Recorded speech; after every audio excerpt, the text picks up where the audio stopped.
புளியங்குடி அருகே மின்வாரிய உதவி பொறியாளருக்கு மர்ம நபர்களால் அரிவாளால் சராமாரியாக வெட்டிவிட்டு தப்பிச் சென்றனர். உயிருக்கு ஆபத்தான நிலையில் தனியார் மருத்துவமனையில் அனுமதிக்கப்பட்டு வருகிறார். தென்காசி மாவட்டம் சங்கரன் கோவில் அருகே உள்ள வாழைக்கண்ணியை சேர்ந்தவர் செல்வராஜ். இவர் ராயகிரி மின் விநியோக உபகோட்டத்தில் உதவி செயற்பொறியாளராக பணியாற்றி வருகிறார். மேலும் புளியங்குடியில் பகுதியில் வசித்து வருவதாக கூறப்படுகிறது.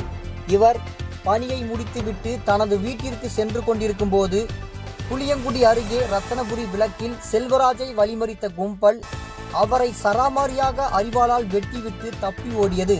செல்வராஜ் ரத்த வெள்ளத்தில் குடித்துக் கொண்டிருக்கும் போது அப்பகுதியில் பெட்ரோல் பங்க் ஊழியர்கள் சம்பவத்தை பார்த்து உடனடியாக புளியங்குடி காவல் நிலையத்திற்கு தகவல் தெரிவித்தனர்.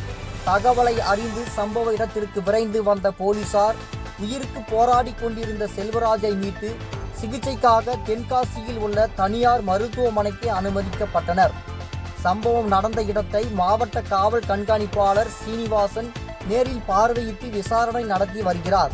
செல்வராஜை கொலை செய்ய முயற்சித்தவர்கள் யார், எதற்காக கொலை முயற்சி நடந்தது என்பது குறித்தும் புளியங்குடி போலீசார் வழக்கு பதிவு செய்து விசாரணை நடத்தி வருகின்றனர். ஒரு தவறு நடந்தால் வாயால் கூட சொல்லி பேசிக்கொள்ளலாம்.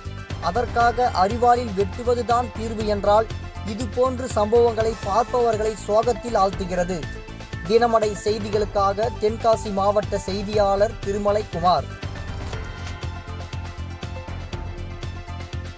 இதேபோல் சுவாரஸ்யமான செய்திகளை தெரிந்து கொள்ள நமது தினமடை யூடியூப் சேனலை சப்ஸ்கிரைப் செய்யுங்கள்.